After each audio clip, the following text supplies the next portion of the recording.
So we're back in the shop today. We're working on Junior's 2011 XRCMP car. We had the transmission taken out, if you guys remember from this video up here. We took the transmission out, we found some play in that input shaft bearing.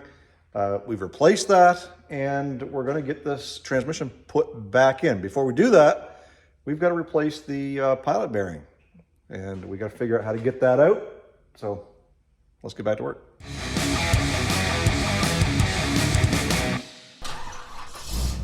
So a couple of things we're going to do before we put this thing back up is we're going to have to give this flywheel a little bit of a buff, get rid of that rust because it's been sitting outside.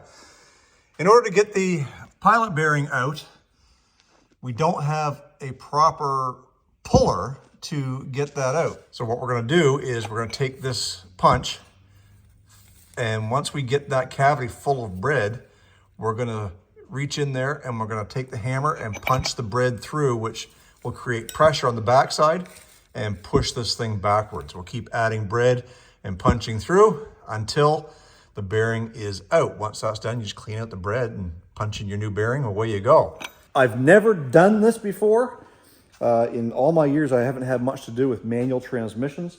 Junior's never seen it before, but I've seen it done. So we're gonna try it and see if we can get that bearing out with ease with bread. Okay, Junior, go ahead and start breaking off little pieces of bread and stuffing it into the hole.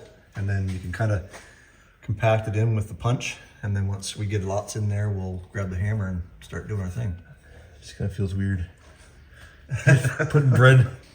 Makes you wonder, who was the first person to figure this out? Yeah, let's just stick bread in there. Let's just use bread. We'll stick bread in there. I don't know, does it feel like it's compact in there? Okay, so let's try and punch it a little bit with this. And see. I grabbed the end of it. The crows like it. All right, so stuff a few more pieces in there. I'm sure there's probably going to be like hundreds of people watching this video saying, you're crazy or you're doing it wrong. You should just got a puller. Yeah, should have just got a puller, but guess what? We don't got one. We don't have a puller. And if it's crazy and it works, is it really a dumb idea? I don't think so.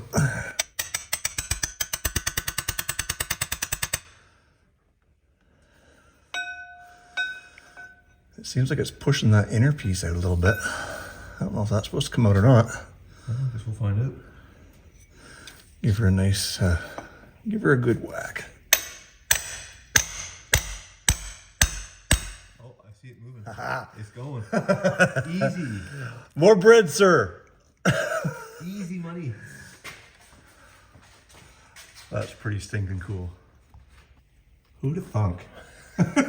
This is like the easiest thing to do. Yeah. Look at it. It's already halfway out. Or not, I guess halfway, but. All right, let's try bringing her home. That should do it. Yeah, you need that much bread.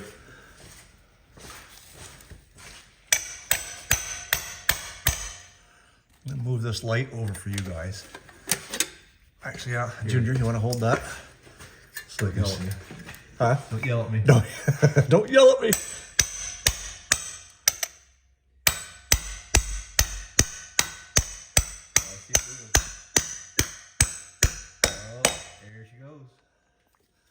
Oh, the bread came right out with it. The bread came out with it.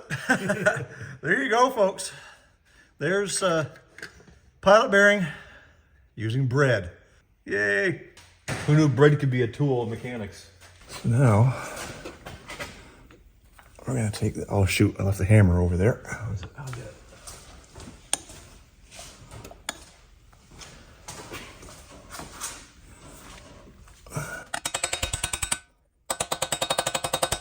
And again, this might not be the right way to do this, but.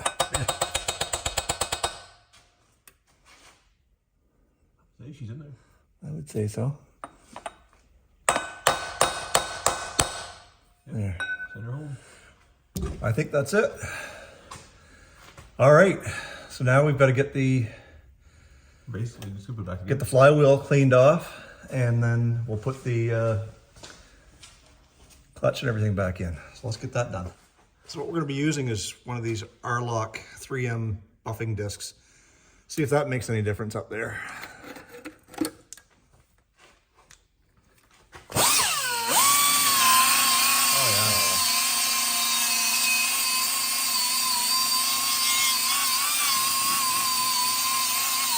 There you go, Junior. You want to buff that off?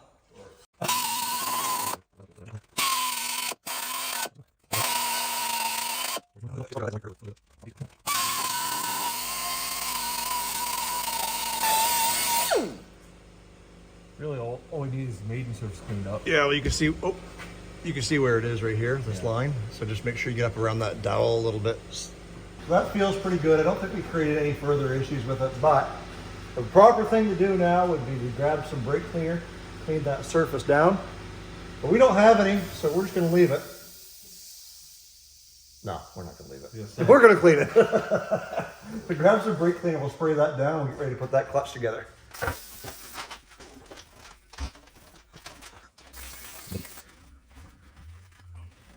In reality, probably could have got away with the other clutch, but you know what?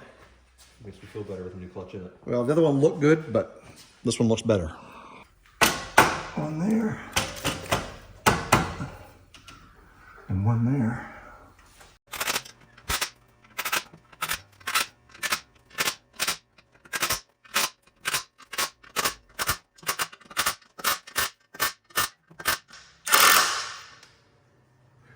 All right.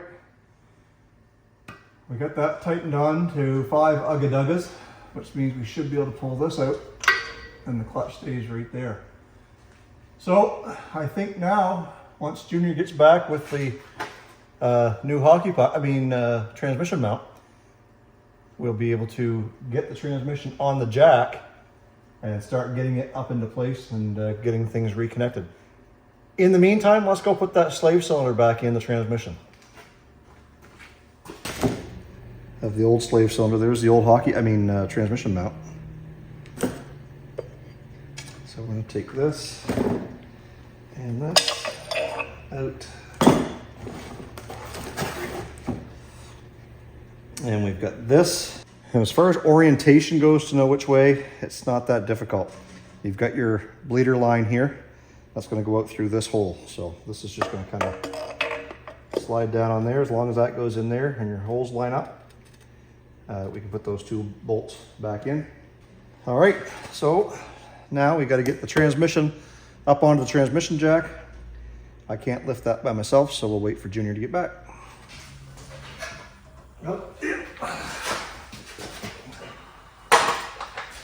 right, so we'll maneuver these things as much as we can, make sure they're not hitting any sensors or anything.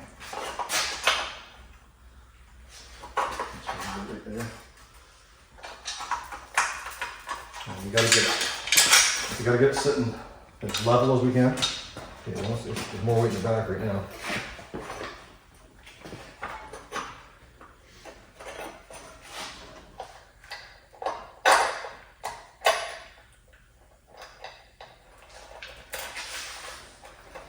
All right, so we should be able to weasel it from here. Yep.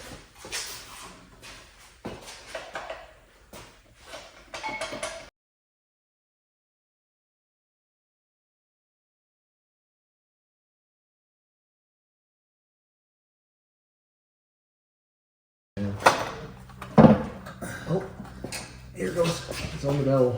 Is it? Hold the light, damn it. Nah.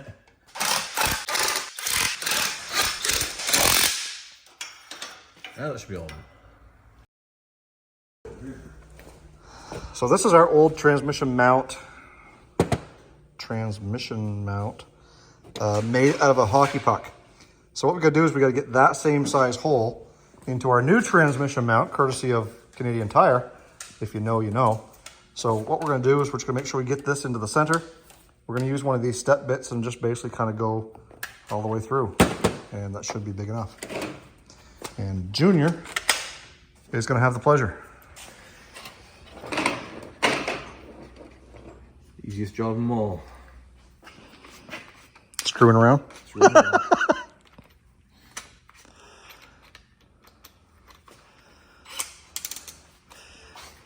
Make sure she's center. We're gonna want to like right in the center there somewhere. There you go.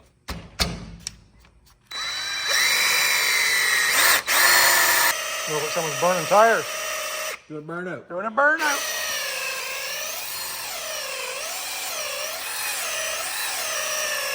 So the reason why we got to make it as big as we do, the bolt itself's not that big, but it's got that collar around it.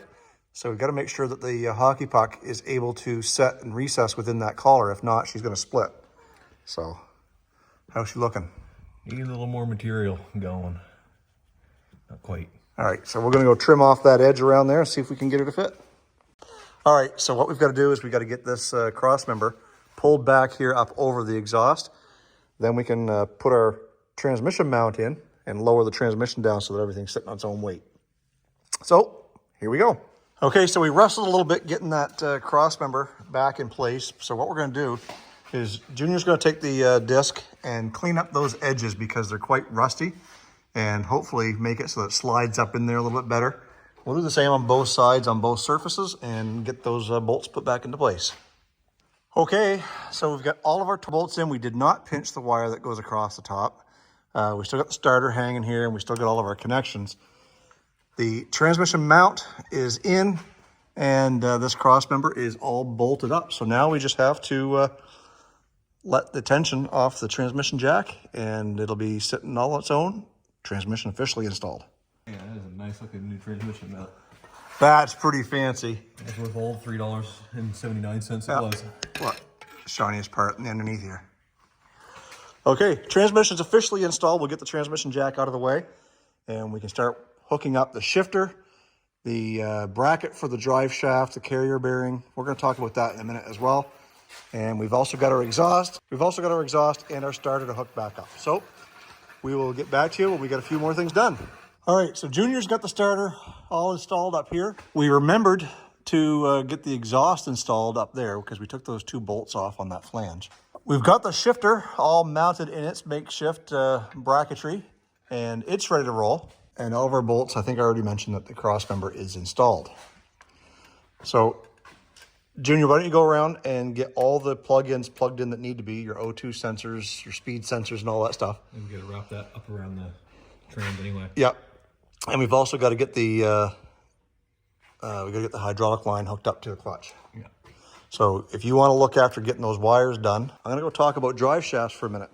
Now, if you guys remember, we talked about wanting to be able to use a single one-piece drive shaft, and we had an extra one out of an old P71, and this is one that I had laying around, this old aluminum shaft, and it's got the slip yoke that just slips into the back of the transmission. So we said, well, we want to be able to reuse that in the car for a couple of reasons. One, aluminum, lightweight, but two, we wanted a single drive shaft and be able to eliminate the use of a steady bearing. So I reached out to my buddy Chris at ADTR and was talking to him, and it wasn't until 2005 that they switched to that flange or that bolt-on style yoke. Therefore, there is no adaptability to go from this solid one-piece aluminum drive shaft to that TR3650, because in 05 they switched to that without maybe a full custom drive shaft, and I wasn't going to go that route, and Junior didn't want to spend that kind of money either. So this is what we ended up doing. We took the drive shaft that came in the car when we bought it, this two-piece, because we knew that the steady bearing was bad. So we sent the drive shaft to a drive shaft repair shop, and they installed this new universal steady bearing. And when everything was all said and done, that's what we ended up doing, was just simply replacing that, and we're going to reuse everything on this unit. But if you recall, we cut this bracket that holds the mount for that steady bearing, thinking we were going to eliminate this setup. So what we're gonna have to do is put it back together and get this mount probably welded back in place. So we're almost there once Junior gets all the wiring looked after, and we'll be right back with you. All right, so we got these bolted up here. Some jackass come in here and bubble gummed all this weld up here with this bracket. And well, I mean, it is what it is. He didn't do that bad of a job, but I wouldn't hire him. It wasn't me. And it wasn't Junior. There's only two people here, so. I'm gonna tighten up these the rest of the way. So now what we're gonna do is we're gonna take the two-piece drive shaft. We'll get that installed, bleed the clutch, and with any luck, we should be able to take this thing for a little rip. So we're gonna get to it. Steady bearing mount is in. Drive shaft is in, all except for one bolt that we can't get to because the transmission is not in neutral. Bolts are in here. All of our marks are lined up. And we're just getting ready to bleed. So I've got the bleeder open. I see some fluid a little bit there now. So we're going to get Junior up in the car. And we're going to try bleeding the system. And hopefully, fingers crossed, Junior, we have everything working the way it's supposed to. I hope so. And Junior's found some pink zip ties, and he's doubling up back here on this boot. Okay, so we've got the clutch all bled. There's lots of clutch there now. The problem we're having is twofold. One, the drive shaft is hitting the exhaust now when it never did before, but I think it's because when we cut here and welded it back together, well, we got it dropped down a little bit. So we're just going to try and take some washers and space up that steady bearing up a little bit, and hopefully that'll give us enough clearance here on the exhaust. The second thing, and the more important thing,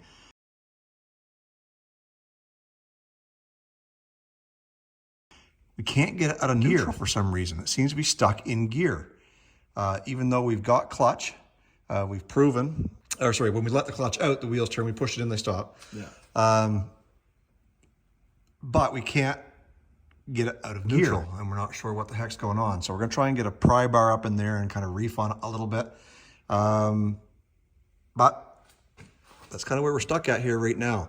It's the last thing. We're ready to take this thing for a cruise and get it out of here. Besides this. Besides that. So we're gonna get this fixed up and we'll be right back with you.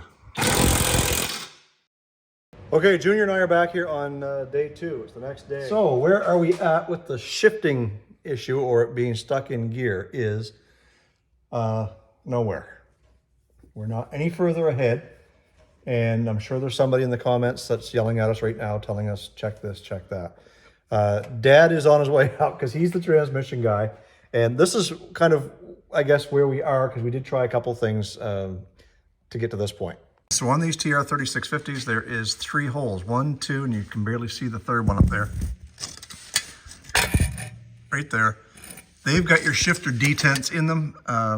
And your detents are basically just springs and these little bullets here that are kept in with these things here. So basically when you're shifting, you get that, you know, that chunk feeling, and it locks it into gear so it doesn't pop out.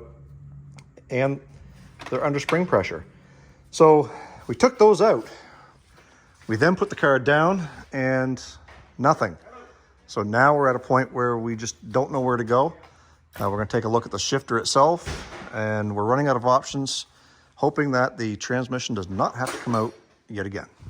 So the expert showed up and told us we had to take the transmission out, and that's what we're doing. So we're back to square one.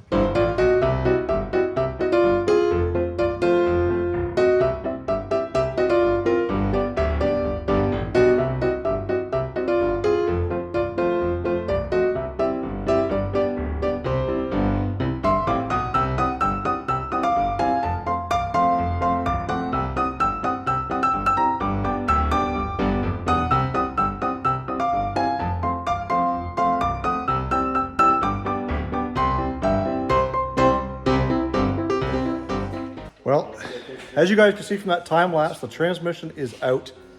And from the time we made the decision to pull it, that was at 3 o'clock. It's now 3:35. So, of course, we had an extra hand on deck, and we knew what we were doing this time around. So it just came right out, and we knew where all of the tools were. So we've got Grandpa here taking a look at it to see if we can figure out what's going on with that. We think what's happened is that the shift, was it the shift rods? Detents. Detents. Shift rod, yeah. Shift rods maybe have slid back when we had it standing on its end.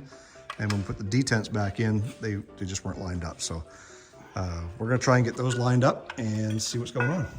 Okay, so what we found out was this middle rod here was down a little bit, so that when we got that pulled back up, the fork moved down there. So it must have been in gear. And now all the detents line up here. So we gonna get this back together, and it's almost 4 o'clock, 3:54.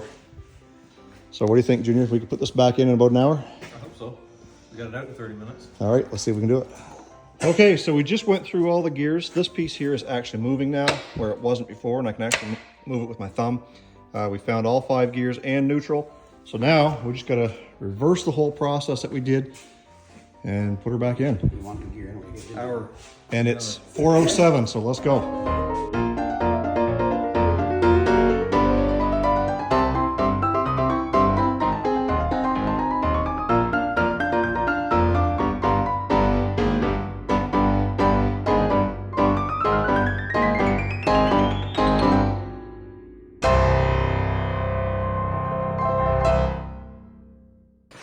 Okay, so it is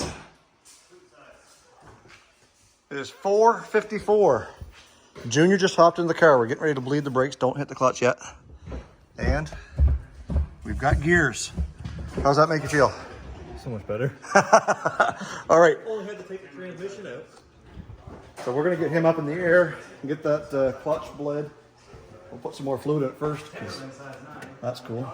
Well, It's got all the gears. and No noises. no noises there. So that input shaft bearing must have been what the noise was. Well, I hope that's what it was. Combination of that and the new throwout bearing or sleeve. We And won't know until we warm it up or anything, but yeah, we just had it running for about 30 seconds. and it went through all the gears No grinds, it felt good. and it's got reverse. Got reverse. So I would say we're good to go. Let's take it for a drive. And it's 5:03, boys. Less than an hour. 2 hours. 2 hours in and out. Apart, back in. So the last thing that we've got to do here is we did cut this bracket one more time, so we are gonna have to weld that up before we go too far, but I think Junior's getting pretty excited to get this thing going for a drive. Brake fluid topped up. Junior's gonna run it around the building here a couple of times. Needs a brake backup leak.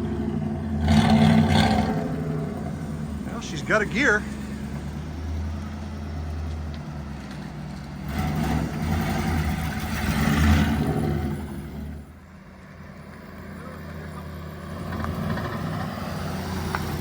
That's that bracket hitting the exhaust, I think is what it is. Yeah. We got to get that welded up, and something in the emergency brake on that left rear has let go. It's making like a ratcheting sound, so we'll have to take that apart at some point too, but you can hear that exhaust hitting that bracket.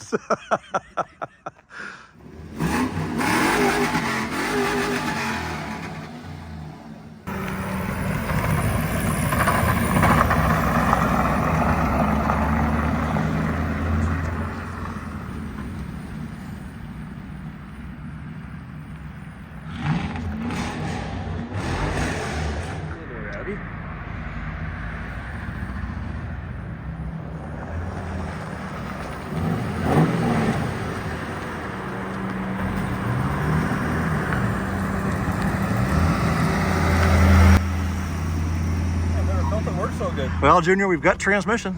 We do. Did you try second gear? I did. Yeah. It's got it. Yeah, so we gotta get that bracket welded up because I think that's what's hitting your exhaust. Flexing too much. Yeah. So, That was a support. a job doing once is worth doing twice. Apparently, you did it with the intake. Now you're doing it with the transmission. So, I guess so. anyways, we got her all set up and a few more little tweaks, and you'll be good to go. Yep. Alrighty. All right, well, there you have it, guys. There is our struggles with taking this transmission out, putting the clutch in, putting the transmission back in, taking it back out again, and then proceeding to fix the problem that we had and putting it back together. But you know what? That's car life, and that's kind of like a thing for us. It's everything that we do. We got to do it twice. So anyways, if you guys like this video, please make sure you give it a thumbs up. Also, if you're not subscribed, now is the time to hit that subscribe button and make sure that you're a part of Olde Carr Guy.